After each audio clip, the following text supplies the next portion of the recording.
Good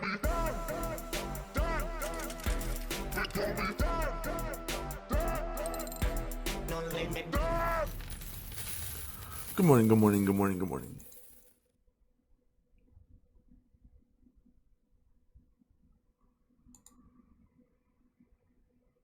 All right, market cap just under 380 billion. We have been seeing some erratic behavior up and down. The chart guys are saying if we don't hold 8,300, next line of support 76. What do I believe? You probably can already guess. I believe we can go to 10,000 tomorrow. I believe we can go to 6,000 tomorrow. Any bit of news, anything that's going on, there's a lot of... Now, I understand when people shout manipulation for no reason or shout FUD for no reason. But I also don't want to let those people censor people in a way like it makes everyone cry wolf. So when somebody's calling out manipulation, people are like, oh, well, that's what everyone says about everything. So there's real motherfuckers that say it, and then there's people who are just saying it about everything. So let's not put like the boy that cries wolf on everything. Because right now, in my opinion, from a lot of people that I trust, from my own research, there is a lot of manipulation going on. I mean, they call them Bart Simpson heads. There's a lot of this going on where they dunk the price and then it slams at a floor and it just accumulates and then it rockets back up. That's not normal. And this is Bitcoin. This takes a lot of money to do. Yeah, you can go on these sites like BitMEX and get 10x, even 100x leverage and all that. But the point is, it still takes lots of money to do, and you can get wrecked if you keep doing it. That's the whole point. The market always catches on. So you just see these massive dumps, boom, just like pressure coming out of a pipe. If there's a hole anywhere, if it goes up, it goes down. So there's a lot of funny games going on, and it's not surprising. One of the things that I was cautious of, when everybody thinks something, meaning when everyone thinks consensus is going to cause a pump, or when everyone thinks Bitcoin is going to go to 50K, yada, yada, or when everyone thinks Bitcoin is going to go to 3,000. Right when that point happens, it's usually the opposite. Because you got to ask, if the average person who does no research makes a prediction, how accurate is that going to be? I know you have a 50-50 chance. But if they all think the same thing, people who aren't doing research, and they're like, oh yeah, man, we're going down to $3,000 because they heard it somewhere else. It's like this herd mentality. And of course, if you're a savvy trader with a lot of money or a super whale, you can take advantage of that mindset when shorts or longs pile up. So, I don't, it's very dangerous to get caught up in the riffraff. It's not like I like to put on earmuffs and kind of, yeah, you're going to take your own lumps. And you can learn from other people, but it's so easy to get caught up in the it's like jumping in the water and there's like debris floating everywhere. You're just gonna get fucked up. It's just very, have your own shit, focus, what makes sense to you. And another thing people are asking me, it's easier to ask me questions because I don't have that much material, right? I like to answer questions at this point. You could always talk about the market, but this is all short-term bullshit. You already know I'm long-term bullish on the coins I'm in. So someone's talking about security tokens. How much of my portfolio do I think are security tokens? And it was funny because I was listening. This is how I felt, and I was going to say it, but I was watching Consensus on YouTube, the video. Here we go. And Dan Moorhead, Pantera Capital. That's a badass name, right? Dan Moorhead. Well, anyway. He was taught. He hit the nail on the head of exactly how I felt with because I'm talking to lawyers, I'm talking to a lot of people. This I want to make sure that I'm coming correct. And yeah, listen to this. Question on security might be too low. Versus utility tokens. I actually find that whole question a bit of a head spinner. Like, oh, sorry, put it slower for the people who want it slower. Aren't utility tokens the only ones that should exist? Like. Seems difficult to imagine. We, from an investment perspective, only invest in tokens that we think are fundamental to the functioning of the network. And so don't think that any of the positions in our portfolio should be counted as as securities. And that's how, period. That's how I feel. I don't feel like I have anything that's a security in my portfolio, because I think all I have is utility tokens. What I invest in is fundamental to the platform. It's access. So I look at it like this. I work in analogies, metaphors, imagery. That's really good for me, right? People are really good with words. I'm not the fucking best with words if you haven't figured it out. But I got a deep imagination, and it helps me picture things, and I understand it better. So this might help some other people. What I envision my utility tokens are, it's like a character in a video game, right? Somebody builds a world. They build a video game, right? They build this big ass fucking video game. And you have access by buying a character. And that character has superpowers. Whatever powers that come built in with that token, right? If it's a civic token, it comes with ID verification services. If it's EOS, it comes with bandwidth and storage and RAM and all this cool stuff. If it's Bitcoin, it comes with security, peer-to-peer, electronic cash, whatever you want to fucking call it, store value. The point is, you get access. So you're a character in this video game. All they're doing is creating a video game, a platform, enabling in a world for you to exist. And then you buy entry into that world. And if that world grows and it becomes as big as fucking World of Warcraft, which is absolutely massive, multi-billion dollar business, just one video game, World of Warcraft, just an example is what I'm saying. That's what they're doing. And they're taking that concept, and they're taking it and moving it to all aspects of life. The world computer. You buy access to it. They're building the computer. So that's just imagery. That's how I look at it. Yes, and that's it. I think that people underestimate utility tokens.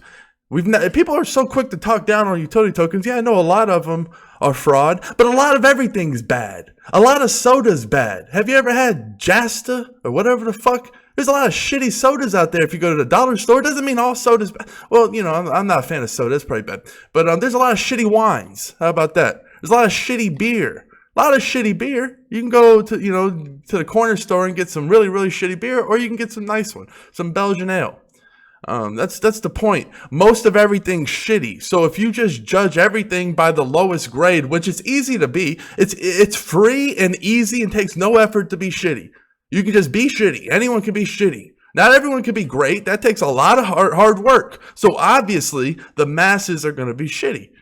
But the greats, the tops, the good utility tokens so that's like saying, because Facebook's a utility platform. Yeah, you can invest in securities into it, right? You can invest and get dividends, and it's a platform that you can get stocks of. However, it is a utility platform. And it could have easily, if it wasn't invented, been a token at this point. They're already looking at the blockchain. I mean, that's pretty obvious that they were going to do that. But the point is, they could have, if that idea would have came a little bit later, it could have easily been a token, a blockchain. And, you've already seen competitors, there's a number of them. I like ong. But the point is, they're tokenized utility to where there's not going to need to be a security token for it, because you're buying access to the platform that's decentralized, because it's not centralized, so there's no one going to be paying you dividends. It's either going to grow in value or it's not. Like, you start a video game, there's one player, then another one, then another one. Well, if it stays with a few players, then it's not going to be that big of a game. But the more people that play, the more people, the content that you have to make, the harder you have to make the bosses, the more worlds you have to create within the video game. That's what a coin is. That's how it becomes more valuable. That's how I look at it. So people are vastly underestimating utility tokens. I think utility tokens, the ones that do exist, are going to rule. They're going to be absolutely massive, huge chunks of huge pieces of pie. So that's how I look at it. What else are we going to? So, and another thing I really like is the fact that this utility tokens are great because it democratizes investing. All these securities, you have to be accredited investors, yada, yada, yada. It's going to cut off a lot of people. It's actually fair now.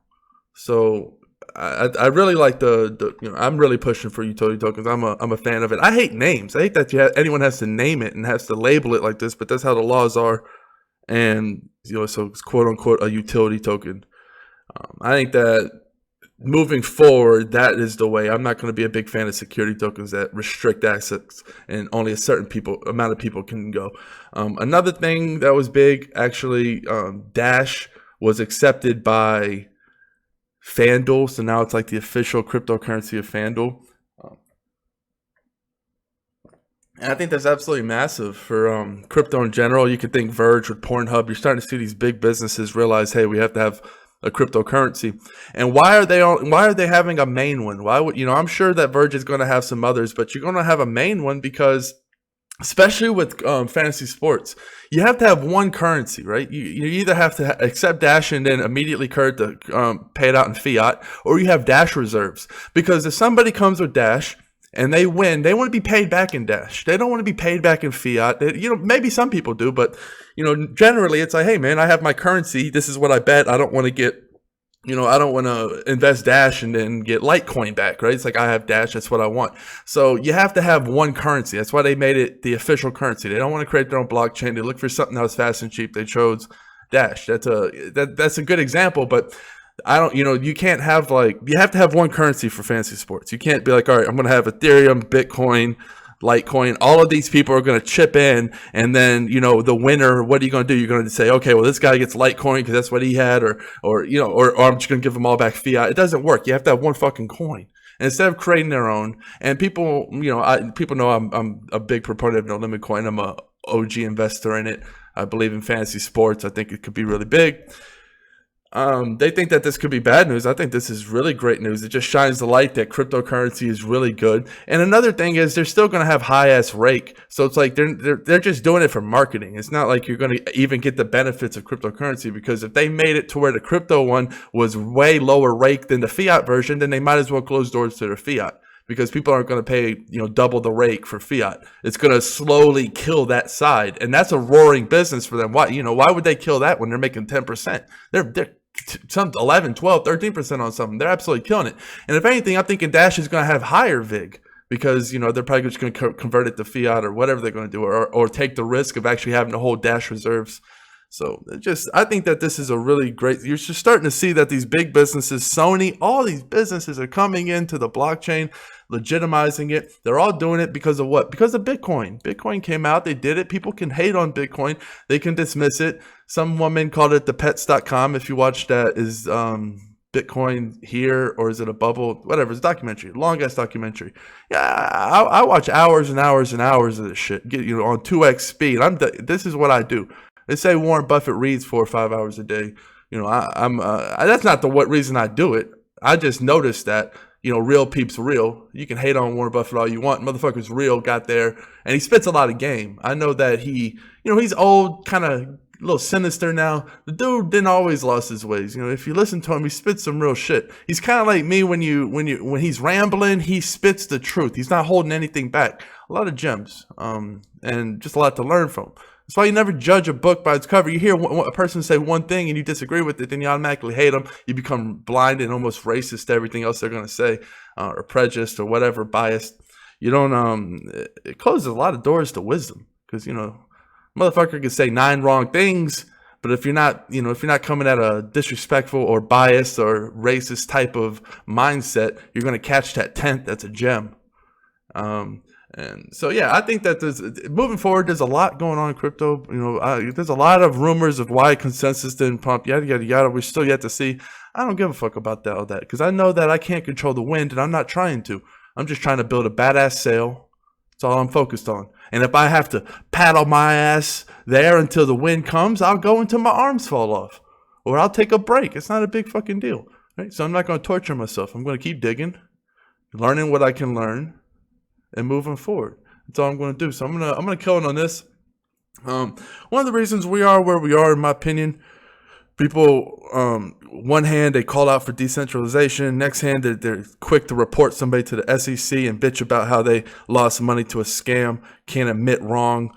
People always want some kind of, when they feel a little pain, they want someone to squeal to, and that's where we're all right now. I think we just need to focus on individual. People need to get a little bit more greedy, and what I mean by that is they need to focus on themselves a little bit, and then they're going to grow as a person. I see a lot of hollow shells out there. A lot of people need to work on themselves. They need to get deeper, and what I mean by that is, as a seed, you need what? You need what's given to you. You need some water and you need some sunshine. Guess what? That's usually free. The rains and the sun comes out. A lot of people, God bless, if you're if you're born healthy and you got a roof over your head, you got people looking at you, listening to, they call me fucking Dan, you're probably doing all right. Probably doing better than most if you're able to listen to some dude talk on YouTube. But all I'm saying is, that seed needs to be watered before it can give fruit, right? A seed is worthless. If you have 1,000 seeds in front of you, you can't feed nobody. But you plant each one and it focuses and it grows, then that can become a tree that can feed many people and give a lot of fruit. That's what I mean. You need to water your seeds so you can give, so you can actually become something of a force. Doesn't matter who you are, you can work on yourself. Why did I'm bulking now, but when I was down and out, I became ripped for a reason. Why did I lose 100 pounds in 4 months? Because I was desperate. Because I said to myself, I said it out loud, I said, I've never seen a homeless ripped person. Never seen somebody with a six-pack homeless. Because somebody's always going to pick that person up, right? And I was kind of joking, but deep down I was serious because I didn't have a college degree. I didn't have anything to fall back on. So I believe anyone can transform. It doesn't matter who you are. It doesn't matter where you are. You can always stop where you are and build. Usually involves with your health. You get ripped, you get strong physically, and then the mental follows. And you just start watering your seed and stop worrying about anything else. Just worry about yourself right now. A lot of people are reaching, trying to put on, when a plane goes down, they're putting an oxygen mask on everybody else but themselves. Put it on yourself first. Get a little bit fucking greedy. Build within. Don't fucking bitch if you step in some water. Man up. Woman up. Human up. Right? Do it.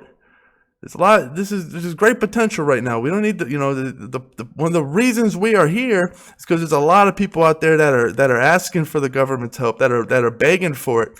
And that's not the path we need to go. We need to start moving forward as a species and stop relying on this nanny state, this bullshit. This is, a lot of people are so down about the price, the optimism. Like, nothing's changed about the tech.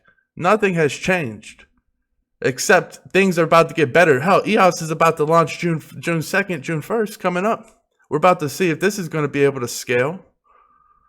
And what do people say? Oh, this. I understand it's good to attack and try to find the weaknesses. Like, oh man, EOS is going to be centralized. 21 block producers can collude. Yada, yada, yada. Yeah, that's cool because then they're forced to defend it and grow and get stronger from it. But also realize the greatness and the opportunities in it. Because what if it's not centralized? What if it works as planned?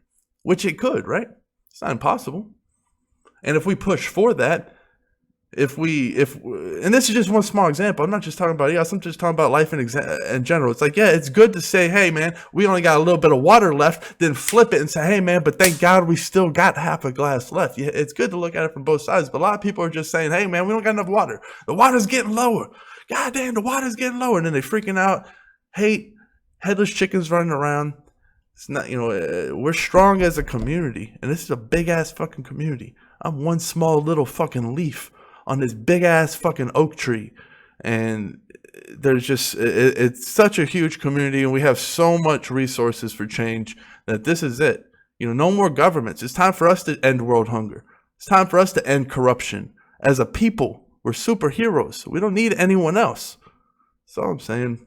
Enjoy your weekends. Kill here. Cheers. Peace.